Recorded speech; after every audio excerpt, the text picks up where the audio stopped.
பகுத்தறிவு அரங்கம். நம்ம எல்லாருக்குமே தெரியும் இசைவாணியோட ஐயம் சாரி ஐயப்பா பாடல் இப்ப ரீசன்ட் டைம்ல ட்ரெண்ட் ஆகி பயங்கர சர்ச்சைக்குள்ளாயிருக்கு. முதல்ல அது என்ன பிரச்சனை அப்படிங்கிறத நம்ம பார்த்துடலாம்.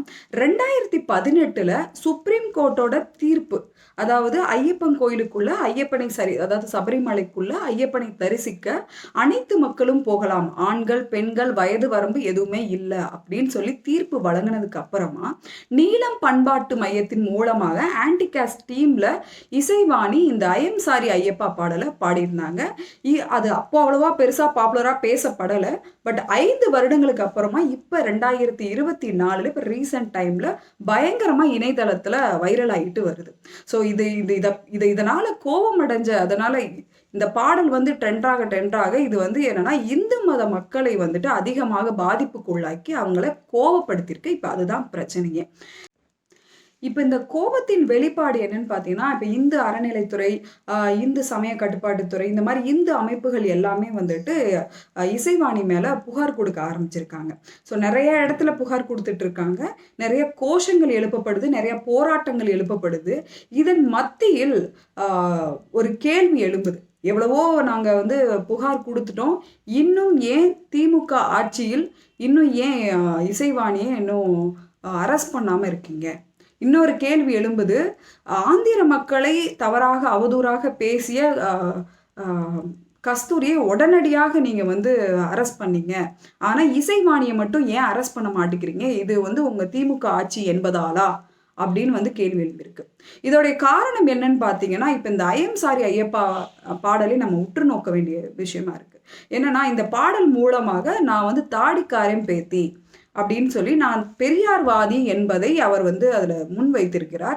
ஸோ இப்போ இந்த திமுக கட்சி வந்து பெரியார்வாத கொள்கைகளை எடுத்திருப்பதால திமுக கட்சி இசைவாணிக்கு சப்போர்ட்டா இருக்கா அப்படிங்கிறது தான் கேள்வி. இப்போ இந்த பாடல்ல என்ன குற்றங்கள் இருக்கு அப்படின்னு பார்த்தீங்கன்னா, பேசிக்கா பார்த்தா குற்றங்கள் இல்லை தான், அது பார்ப்பவர்களின் பார்வைகளை பொறுத்து. இவங்க வந்து இந்த பாடல் மூலமாக இந்து மதத்தை கொச்சைப்படுத்தினார்கள்னா கிடையாது. எடுத்த உடனே ஐயம் சாரி ஐயப்பா என்று மன்னிப்பு கேட்கும் தோரணையில தான் வந்து இந்த பாடல் வந்து ஆரம்பமாகுது. ஸோ அந்த பாடல்ல பார்த்தீங்கன்னா, நான் வந்து தாடிக்காரன் பேத்தினா பெரியார்வாதி, நான் என் வாழ்க்கையில முன்னேறுவேன், என்னுடைய உடைகளை நானே தேர்ந்தெடுத்துப்பேன், நான் என்ன ட்ரெஸ் போடணும், என் வாழ்க்கை எப்படி இருக்கணும் அப்படின்னு தன்னோட சுயமரியாதை பற்றியும் சுய சிந்தனைகளை பற்றிய பாடலாக தான் அமைஞ்சிருக்கு. எடுத்தோடனே நான் ஐயம் சாரி ஐயப்பா நான் இதுக்குள்ள வருவேன் அப்படின்னு உன்னோட கோயிலுக்குள்ள வந்தா இப்ப என்னப்பா அப்படின்னு கேள்வி கேட்டிருந்தாலும் அதுக்கு அடுத்த இது அவங்களுடைய சுய சிந்தனைகளை பத்தி தான், சுயமரியாதை பேச்சுகள், சுயமரியாதை வார்த்தைகளை தான் வந்து அந்த பாடல்ல உபயோகிச்சிருக்காங்க. அது எந்த விதத்துல தப்பு, இது எந்த விதத்துல வந்துட்டு மதத்தை கொச்சைப்படுத்துவதுன்னு நமக்கு இன்னுமே புரியல.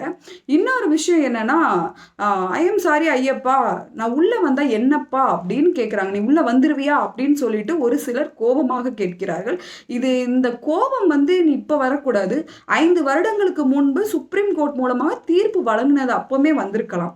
ஏன்னா சுப்ரீம் கோர்ட்டே தீர்ப்பு வழங்கிருச்சு. இப்ப வந்து இதை யாருமே வந்து எதிர்த்து பேச முடியாது. இந்த பாடலும் பாத்தீங்கன்னா இப்ப ரீசன்ட் டைம்ல பாடின பாட்டு கிடையாது. அது வந்து 2018 பாடி அது அப்பயே முடிஞ்சு போன பாட்டு ரீசன்ட் டைம்ல ட்ரெண்ட் தான் ஆகுது. ஸோ இதனால வரக்கூடிய கோபங்கள் வந்து நியாயமானதா படலை நமக்கு யாருக்குமே. இப்ப இன்னொரு விஷயம் என்னன்னா, இவங்களுடைய கோபங்கள் இப்ப இந்து பக்தர்களாக இருக்கட்டும், இந்துத்துவவாதிகளாக இருக்கட்டும், இவங்களுடைய கோபங்கள் எந்த அளவுல போனா ஒரு எல்லையை மீறி போயிட்டு இருக்கு. ஒண்ணு அதாவது இந்த இசைவாணி பெண்ணோட போட்டோ உருவப்படங்களை வைத்து அவங்களுக்கு வந்து செருப்பு மாலை போடுதலும், அவங்களை விளக்கமாறால் அந்த அவங்களுடைய புகைப்படங்களை அடிக்கிறதுமா இருக்காங்க. இன்னொன்னு இதுக்கு ஆப்போசிட்டா ஒரு பாட்டு பாடினாங்க. ஐயம் சாரி சொரியானே நீ உள்ள வந்தா வெறியானே அப்படின்னு சொல்லி ஒரு பாடலும் பாடியிருக்காங்க. இந்த பாடல் எவ்வளவு நியாயமா இருக்கு அப்படின்னா நமக்கு தெரியல. அதோடைய வார்த்தைகளை பத்தி நான் பேச விரும்பல. மிகவும் கொச்சையான வார்த்தைகளை உபயோகித்திருக்கிறார்கள். ஸோ அதுவும் சரியா படலை. முக்கியமான ஒரு விஷயம் சொல்லியே ஆகணும். சமூக வலைத்தளங்களில் இசைவாணியோட ஃபோன் நம்பரை ட்ரெண்ட் பண்றாங்க. ஃபோன் நம்பர்னு சொல்லி ஒரு நம்பர் வருது. நமக்கு முழுமையாக இதனுடைய கிடைக்கல, தகவல் கிடைக்கல.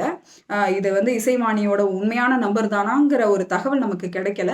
ஆனா இசைவாணியோட நம்பர்னு சொல்லி இணையதளங்களில் வந்துட்டு வலைதளங்களில் இது மாதிரி ஒரு ஃபோன் நம்பர் வந்து பரப்பப்பட்டு இருக்கு.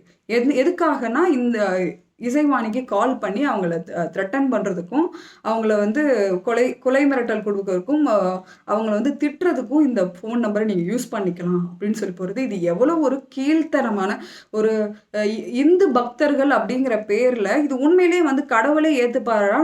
கிடையவே கிடையாது. அந்த அளவுக்கு மோசமான விஷயங்களை வந்து இந்த இந்து அமைப்பு மக்கள் வந்து இப்போ பண்ணிட்டு இருக்காங்க. இப்போ இந்த கோபத்தின் உச்சக்கட்டம் என்னன்னு பார்த்தீங்கன்னா, மிகவும் அவதூறாக இசைவாணியை பேசிக் கொண்டிருக்கிறார்கள் ஒரு பக்கம் பக்தர்கள். அதுல மிகவும் கொச்சையான வார்த்தை என்னன்னா, பெரியாரின் பேத்தி என்று சொல்கிறாயே, நீ வந்து அப்பன் வழியா இல்ல ஆத்தா வழியா என்று கூறுகிறார்கள். இது எவ்வளவு ஒரு கேவலமான ஒரு மிகவும் கொச்சையான வார்த்தை. இந்த மாதிரிலாம் வந்து நீங்க யூஸ் பண்ணி இந்த மாதிரி வார்த்தைகளை உபயோகித்து தான் நீங்கள் வந்து இந்து பக்தர்கள் என்று நிரூபிக்கணுமா? உண்மையிலே இந்து பக்தர்களாக இருந்தால், கடவுள் நம்பிக்கை உள்ள மனிதர்கள் இது போன்ற வார்த்தைகளை உபயோகிக்கலாமா? அப்படிங்கிற கேள்வியெல்லாம் எழும்பிட்டு வருது. ஸோ உங்களுடைய இப்போ டைரக்ட் அட்டாக் வந்துட்டு பார்த்தீங்கன்னா, இசைவாணி மேலே அடுத்ததாக இருந்துச்சு. அதாவது மொத இருந்தது இசைவாணி மேலே தான் அட்டாக் இருந்துச்சு. இப்போ என்னன்னா, இப்போ அது கிறிஸ்துவ பிரச்சனையாக ஆக்குறாங்க. ஏன்னா இந்த பாடலை பாடிய பொழுது கிறிஸ்துவ மதத்தை சேர்ந்த இசைவாணி கழுத்துல சிலுவை போட்டிருந்திருக்காங்க. ஸோ ஒரு கிறிஸ்துவ பெண்ணாக இருந்து நீ வந்து இந்து மதத்தை இப்படி பேசுவது கிறிஸ்துவ மதத்திற்கும் இந்து மதத்திற்கும் வந்து ஒரு பிரச்சனை ஏற்படுத்துது. நீ இப்படி பண்ணலாமான்னு அடுத்த கட்ட கேள்வி அவங்க கேட்குறாங்க. இது நியாயமானது தான், சரி, தப்பு இல்லை. ஆனா அவங்க இந்து மதத்தை கேள்வி கேட்டார்களா எனில் இல்லை. ஐயப்பன் கோயிலுக்குள்ள உள்ள வரக்கூடாதுன்னு சொல்றீங்களே, இந்த கட்டுப்பாடு, பெண்களுக்கான கட்டுப்பாடு எதற்கு அப்படிங்கிற ஒரு கேள்விதானே ஒழிய அந்த பாடல் மூலமா கேட்டிருக்காங்களே ஒழிய இந்து மதத்தை அவங்க டைரக்டா வந்து அட்டாக் பண்ணவே இல்லை. ஐயப்பன் கோயிலுக்குள்ள வரக்கூடாதுன்னு சொன்னீங்க, நான் வர்றேன், அவ்வளவுதான். இது வந்து இவங்களா வந்து சொன்னாங்கன்னா கிடையாது. சுப்ரீம் கோர்ட்ல தீர்ப்பு வந்ததின் பிறகாக இவங்க வந்து இந்த மாதிரி சொல்லியிருக்காங்க. இதுல எந்த விதமான தவறும் இருக்க மாதிரி தெரியல. ஸோ உங்களுடைய கருத்துகள் என்ன அப்படிங்கிறத மட்டும் நீங்க கீழே கமெண்ட்ல சொல்லுங்க. உங்களுடைய கருத்துக்கள் நியாயமானதாக, கொச்சை வார்த்தைகளை உபயோகிக்காமல் நியாயமா இருந்துச்சுன்னா மட்டும் அதை வந்து நீங்க கமெண்ட்ல வெளியிடலாம். தேங்க்யூ ஃபார் வாட்சிங்.